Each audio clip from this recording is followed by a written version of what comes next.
Good morning everyone. आज का जो हमारा टॉपिक है वो है रिएक्शंस इन सॉल्यूशंस। आज हम पढ़ेंगे क्या?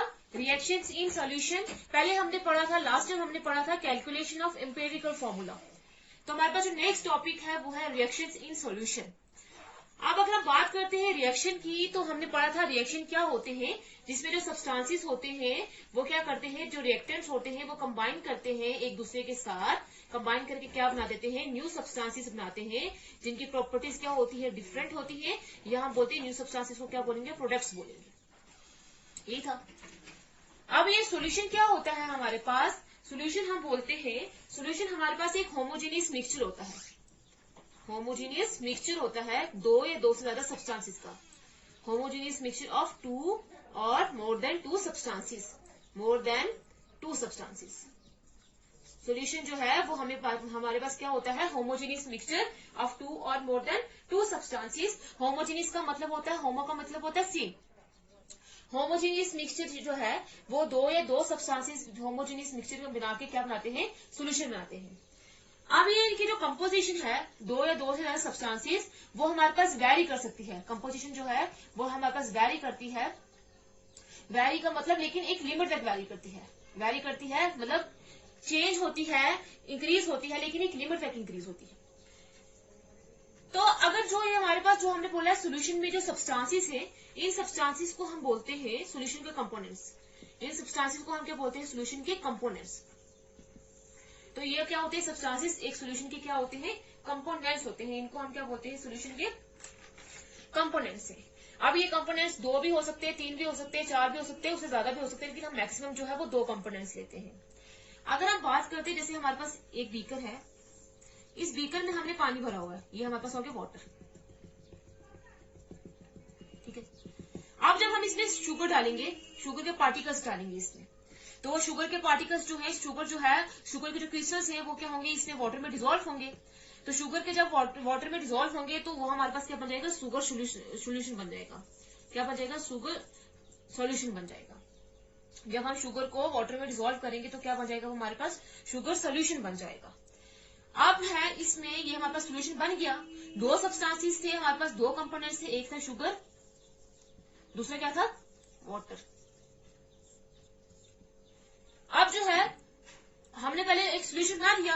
अब जो है सोल्यूशन, अगर हम शुगर और ऐड करेंगे, अगर हम फर्दर जो है वो शुगर ऐड करते जाएंगे, तब तक ऐड करते जाएंगे, लेकिन अगर हम ऐड करके सोल्यूशन बनाते जाएंगे, लेकिन एक ऐसी लिमिट आएगी कि शुगर उसके बाद वाटर में डिसॉल्व ही नहीं होगी। एक ऐसा पॉइंट आएगा जिसमें जो शुगर है फर्दर आगे वाटर में डिसॉल्व नहीं होगी। तो इसलिए हमने बोला है एक लिमिट तक जो है इनकी कंपोजिशन जो है वो वेरी करती है। पहले हमारे पास वाटर ज्यादा था, लेकिन जब हमने शुगर डालना स्टार्ट करी तो शुगर भी उसमें ऐड होना स्टार्ट होगी। एक ऐसा टाइम आएगा जब शुगर जो है वाटर में ज्यादा हो जाएगी, उसकी फर्दर आगे लिमिट में शुगर वाटर में डिसॉल्व हो ही नहीं पाएगी। तो इसलिए ये क्या है हमारे पास, इसलिए हम बोले कि जो कंपोजिशन है वो क्या करती है, वेरी करती है। अब ये बन गया हमारे पास शुगर का सोल्यूशन बन गया। शुगर और वाटर का मिलकर क्या बना दिया, उसने शुगर सोल्यूशन बना दिया। ये हमारे पास दो कंपोनेंट हो गए शुगर सोल्यूशन के। अब इस कंपोनेंट में वो वाला कंपोनेंट जो लेस क्वांटिटी में प्रेजेंट होगा, जो हम बोलते हैं वो वाला कंपोनेंट जो लेस अमाउंट में प्रेजेंट होगा, जो लेस अमाउंट में प्रेजेंट होगा, उस कंपोनेंट सोल्यूशन के उस कंपोनेंट को बोलते हैं हम सोल्यूट। उस कंपोनेंट को क्या बोलते हैं हम, सोल्यूट। और जो लार्ज क्वांटिटी में प्रेजेंट होगा, मोर अमाउंट में प्रेजेंट होगा सोल्यूशन के, उस कंपोनेंट को हम बोलते हैं सॉल्वेंट। उसको हम क्या बोलते हैं, सॉल्वेंट। और सोल्यूट और सॉल्वेंट दोनों मिलकर क्या बनाते हैं, सोल्यूशन। क्या बनाते हैं दोनों मिलकर, सोल्यूशन। तो ये होता है हमारे पास सोल्यूशन, कि सोल्यूट और सॉल्वेंट मिलकर सोल्यूशन बनाते हैं। अब इसमें इस सोल्यूशन में शुगर हमारे पास क्या है, सोल्यूट है, क्योंकि ये लेसर क्वांटिटी में प्रेजेंट था। और वाटर जो है वो हमारे पास क्या है, सॉल्वेंट है। सोल्यूट और सॉल्वेंट ने मिलकर दोनों ने क्या बना दिया, सोल्यूशन बना दिया। सोल्यूट और सॉल्वेंट ने मिलकर क्या बना दिया, दोनों ने सोल्यूशन बना दिया। अब जो है कि कितने अमाउंट ऑफ सोल्यूट जो है, ये जो अमाउंट ऑफ सोल्यूट होता है, amount of solute in a given quantity of solvent,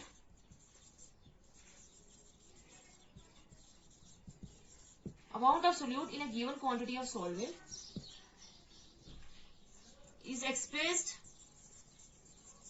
in terms of concentration.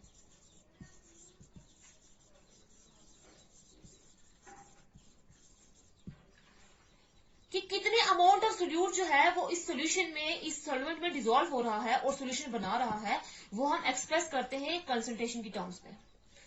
कितना अमाउंट ऑफ सोल्यूट जो है वो किसी सॉल्वेंट में डिसॉल्व होके क्या बना रहा है, सोल्यूशन बना रहा है, उस क्वांटिटी को उसको हम एक्सप्रेस करते हैं किस टर्म में, कंसंट्रेशन की टर्म में। तो ये जो कंसंट्रेशन है हमारे पास, ये हम यूजली जो है वो डिफरेंट वेज से एक्सप्रेस करते हैं। ये जो कंसंट्रेशन है उसको हम, हमारे पास अलग अलग तरीके हैं एक्सप्रेस करने के लिए, एक्सप्रेस ये different ways, number of ways. जो है हमारे पास कंसंट्रेशन है, इसको हम नंबर ऑफ वेज में जो है वो एक्सप्रेस कर सकते हैं। हमने क्या बोला है कि हमारे पास जो रिएक्शन, कुछ जो रिएक्शंस होती हैं वो हमारे पास सोल्यूशन में भी होती हैं। और सोल्यूशन कैसे बनता है वो तो हमने बता दिया, सोल्यूट और सॉल्वेंट दोनों मिलकर क्या बनाते हैं, सोल्यूशन बनाते हैं। सोल्यूट हमारे पास वो वाला सब्सटेंस होता है जो लेस अमाउंट में होता है, और सॉल्वेंट जो हमारे पास ज्यादा अमाउंट में होता है। तो इन कितना अमाउंट ऑफ सोल्यूट जो है वो गिवन क्वांटिटी ऑफ सॉल्वेंट में प्रेजेंट है या डिसॉल्व हो रहा है, उसको हम एक्सप्रेस करते हैं कंसंट्रेशन टर्म में। और इस कंसंट्रेशन को जो है हम डिफरेंट वेज से जो है अलग अलग तरीके से क्या कर सकते हैं, एक्सप्रेस कर सकते हैं। सो हमारे पास जो फर्स्ट मेथड है जिससे हम कंसंट्रेशन को एक्सप्रेस कर सकते हैं वो है हमारे पास मास परसेंटेज। फर्स्ट जो कंसंट्रेशन टर्म क्या है हमारे पास जिससे हम कंसंट्रेशन को एक्सप्रेस कर सकते हैं वो है हमारे पास मास परसेंटेज। ये मास परसेंटेज किसी भी कंपोनेंट की क्या होती है, कंपोनेंट हमें पता है कि जो सोल्यूशन में जो सब्सटेंसेस प्रेजेंट होंगे, अब उनको क्या बोलेंगे, कंपोनेंट। तो किसी भी कंपोनेंट का मास परसेंट हम क्या बोलेंगे, हम कैसे डिफाइन करेंगे, उसके सोल्यूशन में उस कंपोनेंट का मास परसेंटेज का क्या मतलब होगा कि उसी कंपोनेंट का mass, the mass of the component पर 100 gram of solution. 100 gram of solution में उस कंपोनेंट का मास कितना है, वही होगा उसका क्या, मास परसेंटेज। किसी भी कंपोनेंट का मास परसेंटेज हमारे पास क्या होगा, उसी कंपोनेंट का मास होगा, लेकिन किसमें, 100 ग्राम ऑफ सोल्यूशन में उस कंपोनेंट का कितना मास है वही क्या होगा, उसका क्या होगा, मास परसेंटेज होगा। अगर हम मास परसेंटेज को मैथमेटिकली देखते हैं, इसका फॉर्मूला देखते हैं, तो मास परसेंटेज किसी भी कंपोनेंट का क्या होगा, is equal to mass of that component, जिस कंपोनेंट का हमें मास परसेंट निकालना है। क्योंकि सोल्यूशन में हमारे पास दो कंपोनेंट्स होते हैं, एक होता है सोल्यूट, एक होता है सॉल्वेंट। तो जिस कंपोनेंट का हमें मास निकालना है उसी कंपोनेंट का mass, mass of component upon 100 gram of solution, मतलब total mass of the solution. Solution में क्या होगा, दोनों कंपोनेंट्स होंगे। एक तो जिस कंपोनेंट का हमें मास निकालना है, टोटल का मतलब है उसमें दूसरा कंपोनेंट भी इन्वॉल्व होगा, क्योंकि टोटल में तो दोनों आएंगे, निकालना चाहे हमें एक का है लेकिन टोटल में तो दोनों आएंगे, तो मास ऑफ द सोल्यूशन। परसेंटेज निकाल रहे हैं तो मल्टीप्लाई में आ जाएगा 100। तो इस फॉर्मूले से जो है हम किसी भी कंपोनेंट का मास परसेंटेज जो है वो कैलकुलेट कर सकते हैं। मास परसेंटेज कंपोनेंट का किसके बराबर होता है, उसी कंपोनेंट का mass upon total mass of solution into में क्या आ जाएगा, 100। सपोज करते हैं हमारे पास एक सोल्यूशन है, इसमें हमने दो कंपोनेंट डाले, एक हो गया कंपोनेंट ए, दूसरा हो गया हमारे पास कंपोनेंट बी। ठीक है, तो अगर हमारे पास दो कंपोनेंट है, कंपोनेंट ए और कंपोनेंट बी, अगर हम मानते हैं कि कंपोनेंट ए का जो हमारे पास मास है वो है डब्ल्यू ए, कंपोनेंट बी का जो हमारे पास मास है वो है डब्ल्यू बी। ठीक है, ए और बी जो है हमारे पास दो कंपोनेंट्स है, एक होगा सोल्यूट, दूसरा होगा सॉल्वेंट। ये मिलकर क्या बना देंगे, सोल्यूशन बना देंगे। अब जब सोल्यूशन बनाएंगे तो इनमें इन दोनों का मास जो होगा वो ऐड हो जाएगा, क्या आ जाएगा, डब्ल्यू ए और डब्ल्यू बी। ठीक है, तो अब अगर हमें कंपोनेंट ए का मास परसेंट निकालना है, तो मास परसेंटेज ऑफ कंपोनेंट ए का किसके बराबर हो जाएगा, मास परसेंटेज ऑफ कंपोनेंट ए किसके बराबर हो जाएगा, ए इज इक्वल टू किसके बराबर हो जाएगा, इसी कंपोनेंट का मास, इस कंपोनेंट का मास कितना है, W A upon total mass of solution. Total mass कितना है सोल्यूशन का, W A plus W B, W A plus W B. Percentage निकाल रहे तो मल्टीप्लाई में क्या आ जाएगा, 100। तो इस फॉर्मूले से जो है एक कंपोनेंट का हम मास परसेंटेज निकाल सकते हैं। अगर हमें बी का निकालना होगा तो यहाँ पे बी आ जाएगा, यहाँ पे बी आ जाएगा, टोटल में तो सेम रहेगा, इनटू में आ जाएगा 100। एक एग्जांपल लेते हैं, जैसे हमारे पास एक एग्जांपल है, हम बोल रहे हैं 5% हमारे पास क्या है, सोल्यूशन है ऑफ शुगर इन वाटर। हम बात कर रहे हैं, अगर हमारे पास क्या बात कर रहे हैं कि अगर हमारे पास क्या है 5% सोल्यूशन है शुगर का वाटर में, तो इस 5% का मतलब क्या है कि हमने 5 ग्राम जो शुगर है वो डिसॉल्व की है किसमें, 5 ग्राम शुगर किसमें प्रेजेंट है हमारे पास, 100 ग्राम ऑफ सोल्यूशन में, 100 ग्राम ऑफ सोल्यूशन में। ये सोल्यूशन की वॉल्यूम है। अगर वाटर की लेंगे तो वाटर की कितनी आएगी हमारे पास 95। वाटर की कितनी आएगी 95, क्योंकि 95 में प्लस 5 डालेंगे, वाटर में 5 ग्राम शुगर डालेंगे, तभी हमारे पास सोल्यूशन जो है वो 100 ग्राम होगा। तो इस 5% का मतलब ये है, या तो ये मतलब है कि 5 ग्राम शुगर को हमने ऐड किया है 95 ग्राम ऑफ वाटर में, ठीक है। या फिर हम ये बोल सकते हैं कि 5 ग्राम शुगर जो है वो प्रेजेंट है 100 ग्राम ऑफ सोल्यूशन में। तो दो चीजों से जो है हम इसको एक्सप्लेन कर सकते हैं। अगर एक और एग्जांपल लेते हैं, जैसे हम बात करते हैं हमारे पास 10% सोल्यूशन है किसका, सोडियम क्लोराइड। 10% सोल्यूशन है सोडियम क्लोराइड का। इसका मतलब ये हो सकता है, एक तो ये मतलब हो सकता है कि 10 ग्राम सोडियम क्लोराइड को हमने डिसॉल्व किया है, 10 ग्राम सोडियम क्लोराइड जो है वो प्रेजेंट है 100 ग्राम ऑफ सोल्यूशन में। एक ये बोल सकते हैं, या फिर ये बोल सकते हैं कि 10 ग्राम हमारे पास सोडियम क्लोराइड जो है वो प्रेजेंट है इन 90 ग्राम ऑफ सोल्यूशन में, 90 ग्राम ऑफ वाटर में, मतलब सॉल्वेंट में। तो सॉल्वेंट क्या है हमारे पास, वाटर। तो दो चीजों से हम एक्सप्रेस कर सकते हैं, क्योंकि 90 और 10 मिला के दोबारा से क्या बना देंगे 100, 100 क्या है हमारे पास सोल्यूशन है।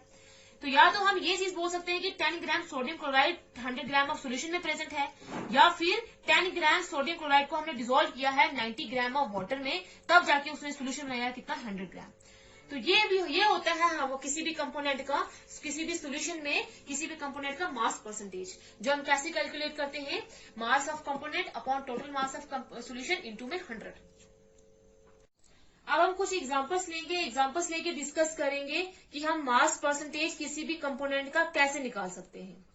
तो हमारे पास एग्जांपल है, if 11 gram of oxalic acid are dissolve in 500 ml of solution, जिसकी डेंसिटी भी हमें दी हुई है 1.1 gram millilitre inverse, what is the mass percentage of oxalic acid in a solution. हमारे पास अगर हमने क्या किया हुआ है, अगर हमारे पास 500 ml ऑफ सोल्यूशन है, यहाँ पे हमारे पास सॉल्वेंट की बात नहीं हो रही है, सोल्यूशन की बात हो रही है। उस 500 ml ऑफ सोल्यूशन में अगर हमारे पास 11 ग्राम ऑक्सैलिक एसिड प्रेजेंट है, जिसकी हमें डेंसिटी भी दी हुई है सोल्यूशन की, तो हमने क्या निकाला है, इसी ऑक्सैलिक एसिड का जो है हमें मास परसेंटेज निकालना है। क्या निकालना है, मास परसेंटेज निकालना है। अब 11 ग्राम जो ऑक्सैलिक एसिड है वो कितने में डिसॉल्व है, डिसॉल्व है 500 ml में डिसॉल्व है, ठीक है। लेकिन मास परसेंटेज हमारे पास किसके इक्वल होता है, मास परसेंटेज अगर हमें निकालना होगा, यहाँ पे हमें किसका निकालना है, ऑक्सैलिक एसिड का। तो सोल्यूशन कैसे बनेगा, जब हम ऑक्सैलिक एसिड को वाटर में डिसॉल्व करेंगे, तो वाटर में डिसॉल्व करेंगे तो हमारे पास क्या बन जाएगा, सोल्यूशन बन जाएगा। लेकिन उसमें से हमें वाटर का नहीं निकालना, हमें किसका निकालना है, मतलब हमारे पास ऑक्सैलिक एसिड के सोल्यूशन में दो कंपोनेंट होंगे, एक होगा ऑक्सैलिक एसिड, दूसरा होगा वाटर। तो हमारे मास परसेंटेज हमें ऑक्सैलिक एसिड का निकालना है, तो वो किसके बराबर हो जाएगा, इसी ऑक्सैलिक एसिड का mass, mass of oxalic acid upon total mass of solution into में 100, परसेंटेज निकालिए तो इंटू में 100। लेकिन मास ऑफ ऑक्सैलिक एसिड हमें दिया होगा 11 ग्राम, टोटल मास हमें सोल्यूशन का नहीं दिया होगा, हमें सोल्यूशन की वॉल्यूम दी हुई है कितनी 500 ml, और डेंसिटी भी दी हुई है 1.1 ग्राम मिलीलीटर इनवर्स, ठीक है। अब जब हमें मास चाहिए तो मास हम कैसे कैलकुलेट करेंगे, हमें पता है कि डेंसिटी हमारे पास किसके इक्वल होती है, डेंसिटी किसके बराबर होती है, मास अपॉन वॉल्यूम की। डेंसिटी किसके बराबर होती है, मास अपॉन वॉल्यूम के। तो यहां से अगर हम मास निकालेंगे तो मास किसके बराबर हो जाएगा, density into volume, density into volume. Density हमें कितनी दी हुई है 1.1, वॉल्यूम हमें कितनी दी हुई है 500, तो क्या आएगा, इन दोनों को मल्टीप्लाई करके हमारे पास आएगा 550 ग्राम्स। तो हमारे पास मास निकल गया सोल्यूशन का। मास ऑफ ऑक्सैलिक एसिड हमें ऑलरेडी दिया हुआ है, तो mass percentage of oxalic acid किसके बराबर होगा, is equal to mass of oxalic acid कितना है हमारे पास 11 अपॉन टोटल मास हमारे पास सोल्यूशन का कितना कैलकुलेट किया हमने 550, इंटू में क्या आ जाएगा 100। तो इसको कैलकुलेट करके हमारे पास क्या आएगा 2%, कितना आएगा 2%। इस जीरो से ये जीरो हमारे पास कैंसिल हो जाएगा, 11 में 11, 11 5 कितना होता है 55, 5 1 5, 5 10, 2 को 1 से करेंगे तो क्या आ जाएगा 2। तो हमारे पास मास परसेंटेज कितना निकला ऑक्सैलिक एसिड का 2%। मतलब अगर हमारे पास 100% सोल्यूशन था, उसमें हमारे पास ऑक्सैलिक एसिड था 2%, बाकी हमारे पास 98% क्या था, वाटर। 2% ऑक्सैलिक एसिड और 98% वाटर ने मिलकर क्या बनाया 100% सोल्यूशन। तो अब जो है इस तरीके से जो है हम किसी भी कंपोनेंट का जो मास परसेंटेज है वो हम निकाल सकते हैं। कंपोनेंट हमारे पास दो थे, एक था ऑक्सैलिक एसिड, दूसरा हमारे पास क्या था, वाटर। दोनों ने मिलकर बना दिया सॉल्यूशन। एक और एग्जांपल हम डिस्कस करते हैं कि हम मास परसेंटेज को कैसे कैलकुलेट कर सकते हैं। तो नेक्स्ट एग्जांपल है हमारे पास, find the mass percentage of 6 gram sodium hydroxide dissolve in 50 gram of water. हमने मास परसेंटेज निकालना है 6 ग्राम सोडियम हाइड्रोक्साइड का, जो 50 ग्राम ऑफ वाटर में जो है वो डिसॉल्व होकर जिसने सोल्यूशन बनाया हुआ है। अब हम देखते हैं कि हमें गिवन में क्या दिया हुआ है। हमें गिवन में दिया हुआ है mass of sodium hydroxide, sodium hydroxide होता है NaOH, कितना दिया हुआ है 6 ग्राम। मास ऑफ वाटर दिया हुआ है कितना, mass of water is equal to 50 gram. अब हमें सोडियम हाइड्रोक्साइड का मास परसेंटेज निकालना है। अब हमें मास ऑफ सॉल्यूशन नहीं दिया हुआ है। मास परसेंटेज किसके बराबर होता है, मास of component upon total mass of solution multiply 100, इसी के बराबर होता है। अब हमें किस कंपोनेंट का मास निकालना है, मास परसेंटेज किसका निकालना है, सोडियम हाइड्रोक्साइड का निकालना है। तो मास ऑफ सोडियम हाइड्रोक्साइड दिया हुआ है हमें। उसके बाद टोटल मास ऑफ सॉल्यूशन चाहिए। सोडियम हाइड्रोक्साइड वाटर में डिसॉल्व होकर क्या बना देगा, सॉल्यूशन बनाएगा। जब हम सोडियम हाइड्रोक्साइड को वाटर में डिसॉल्व करेंगे तभी जाके सॉल्यूशन बनेगा। लेकिन हमें यहाँ पे इनका अलग अलग मास दिया हुआ, सोल्यूशन का मास तो दिया नहीं हुआ है। तो सोल्यूशन का मास किसके बराबर हो जाएगा, इन दोनों के मास के बराबर हो जाएगा। तो मास ऑफ सोल्यूशन किसके बराबर होगा, सोडियम हाइड्रोक्साइड का मास है 60 प्लस वाटर का मास है 50, दोनों मिलकर सोल्यूशन बनाएंगे तो सोल्यूशन का मास हो जाएगा 56 ग्राम। सोल्यूशन का मास कितना हो जाएगा, टोटल मास कितना हो जाएगा सोल्यूशन का 56 ग्राम। क्योंकि अभी यहाँ पे हमें इस क्वेश्चन में जो है वो मास ऑफ सोल्यूशन नहीं दिया हुआ था, हमें दोनों कंपोनेंट का मास दिया हुआ था, सोडियम हाइड्रोक्साइड का और वाटर का। लेकिन हमें मास परसेंटेज अगर सोडियम हाइड्रोक्साइड का ही निकालना है, वाटर का नहीं निकालना, हमें सोडियम हाइड्रोक्साइड का निकालना है, जिसके लिए हमें टोटल मास ऑफ सोल्यूशन की जरूरत पड़ेगी। सोल्यूशन का मास क्या होगा, जिन दोनों कंपोनेंट से सोल्यूशन बनाया हुआ है, सोडियम हाइड्रोक्साइड और वाटर मिलकर सोल्यूशन बनाएंगे। तो सोडियम हाइड्रोक्साइड का मास है 6, वाटर का मास है 50, दोनों का मास मिलकर बना देगा 56। ये हो जाएगा हमारे पास टोटल मास किसका, सोल्यूशन का। अब हम मास परसेंटेज सोडियम हाइड्रोक्साइड का निकाल सकते हैं, NaOH का।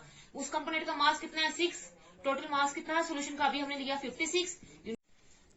तो हमारे पास मास ऑफ कंपोनेंट मतलब मास ऑफ सोडियम हाइड्रोक्साइड कितना था 6, टोटल मास हमारे पास कितना आया 56, इंटू में क्या आ जाएगा 100। तो इसको कैलकुलेट करके आएगा हमारे पास 10.74 परसेंटेज निकाल रहे हैं तो परसेंट क्या आ जाएगा 10.74%।